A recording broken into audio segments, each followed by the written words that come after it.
Hello guys, kamusta kayong lahat? So, in this video, pag-uusapan natin kung ilan ba talaga yung aking credit card ngayon.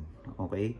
So, kung hindi pa kayo nakasubscribe sa aking YouTube channel, please, I invite every one of you guys to like, share, and subscribe to my YouTube channel. And comment na rin kung may mga tanong pa kayo. So, yun na nga, ang unang-una kong naging credit card is ito. Hindi ko na papakita guys yung mga information ha. So, ito. Yan yung Security Bank Next Titanium credit card. So, ito kasi is di na ako nag-apply dito. Nagulat na lang ako. Yung bangko ko mismo yung nag-promote nito sa akin. Tapos, ang bilis. Parang 3 days lang dumating agad tong card na to. So ito yung kauna-una kong credit card. So ginuo ko na rin siya kasi no annual fee siya guys. So natuwa lang ako kasi wala na akong isipin. Tsaka gusto ko kasi mag-experiment at masubukan kung paano magkaroon ng credit card. So goods naman siya. Pero iniisip ko kung tutuloy ko pa ba to dahil lately dumami yung credit card ko. So, goods na goods siya in general. Ang ayoko lang dito guys is kapag more than 5,000 pesos yung nagamit mo is nag-automatic siya na installment. Which is medyo mataas yung interest. So, ako kasi guys, pag nagbabayad ako ng credit card is hindi ako nagbabayad ng minimum due or installment. Lagi akong fully paid before the due date. So, yun yung aking style of using credit card. So, yun. Next is, ang naging sunod na credit card ko is yung ito. BPI Amore Cashback. So, itong cashback na to is inalok sa akin ng kaibigan ko from BPI. Okay, so, yung una, hesitant akong kunin to kasi mataas yung credit limit nito. So, ayoko kasi guys na matempa ako na gumamit ng credit card without being disciplined sa pagbabayad ng aking responsibility and obligation sa bank. So, pero na-convince man ako ng friend ko na subukan, and mabait naman yung friend ko ngayon, taga BPI siya at napaka-transparent. So, sinubukan ko siya, natuwa ako at yun yung naging dahilan na actually kung ba't ako naging confident sa paggamit ng credit card. So, yun. Kaya naging ko siyang second credit card. And marami akong pakinabang dito. Actually, nag-cashback. Makaranas na akong makapag-cashback dito ng all in all, mga nasa almost 40,000 na pesos. Pero hindi isang bigla. Okay, staggered. So, pangalawang naging credit card ko is itong Citibank Simplicity.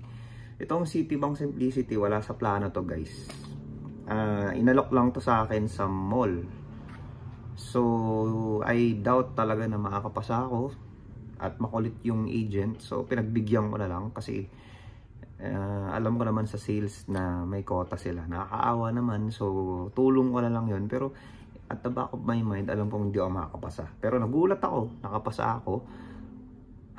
So, 1 week after that application, yun, may dumating sa bahay namin na Citibank. So, itong Citibank, hindi ko siya masyadong ginagamit. Usually, pang backup ko lang to. Kasi, ang gusto ko dito is wala siyang annual fee katulad ng Security Bank. Tapos, ang maganda pa na ito is wala siyang late payment. So, less pressure siya. So, pag ginagawa ko na ito is kombinasyon. Usually, itong Amore ko, ang main card ko. Tapos, pag nagamit ko na siya, ang next ko na gagamitin, ito na. So, yun.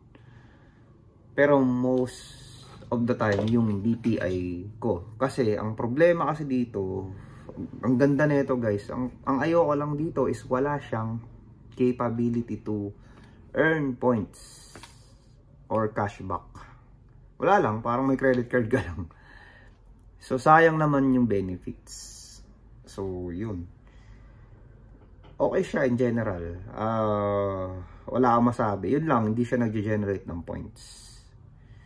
So yun, ang aking, ilan na ba yan? Security Bank, BPI Cashback, Citibank, and ito na yung pang-apat ko na credit card. Itong BPI Gold. BPI Gold Mastercard. Itong BPI Gold Mastercard, ito talaga yung ngayon pinakang main credit card ko. Dito ko talaga pinuposition lahat ng mga purchases ko, ng mga transaction ko. At actually, ang purpose ko kasi dito is pamalit doon sa aking BPI Amore cashback. Kasi nga, doon sa previous video ko guys is na-realize ko na talo ako sa cashback eh.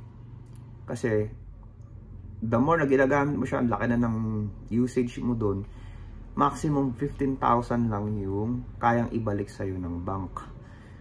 So, ayoko nung ganun. Ang gusto ko, points na nag-accumulate unlimited points at non-expiry, hindi siya nag-expire. So, at isa pa na gusto kong feature ng credit card na ganun is mababa lang ang annual fee. Kasi yung ibang credit card kasi, yes, nag-accumulate nga ng rewards, may mga kung ano-anong good features pa. Pero ang laki naman ng annual fee na sa 4,000, 5,000. So, ayoko nang ganun. Gusto ko yung affordable. So, wala akong nakitang pinakang affordable kundi yung BPI Gold nga. And so far, I am so happy about it. And I am positioning myself, guys, when it comes to traveling.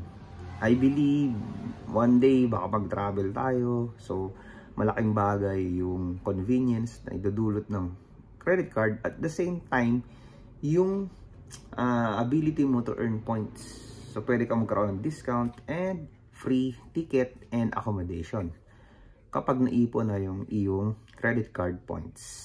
So, yun. Ito ang pinaka-darling ko talaga ngayon sa lahat ng credit card ko. Then, ito naman, pang ilan na ba yan? 4. Ito na yung pang 5 kong credit card, which is final. Ayoko nang kumuha guys ng credit card. So far, happy ako on the way I use it. It develops my discipline and hobby of paying my loan. Pero, dumadami na sila. Kaya, actually, marami pang dumarating pero hindi ko inactivate. Okay na ako sa, actually babawasan ko pa tong 5 to eh. 5 for the meantime. So, ito yung pang 5 ko, yung Bank of Commerce Mastercard din siya guys.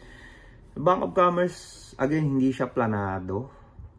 Yung kaibigan ko sa Bank of Commerce, hinikayat ako kasi nga okay naman yung aking banking relationship sa kanila.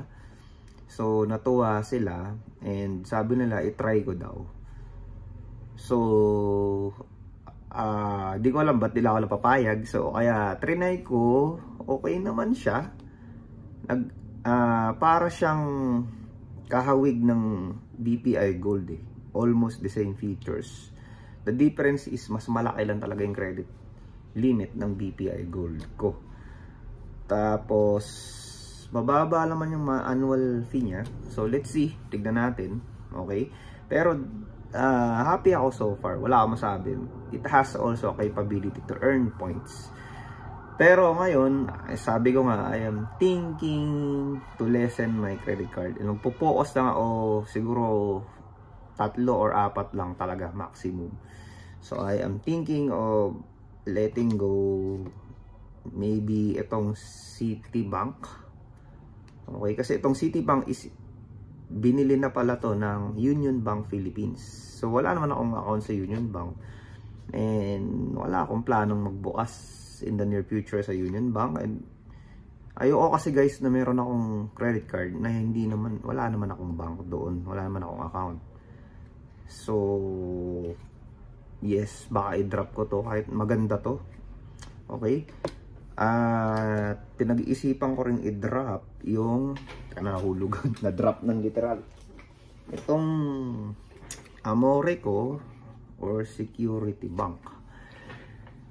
Amore kasi nga, sabi ko nga, ang purpose na itong gold ko is pamalit sa Amore.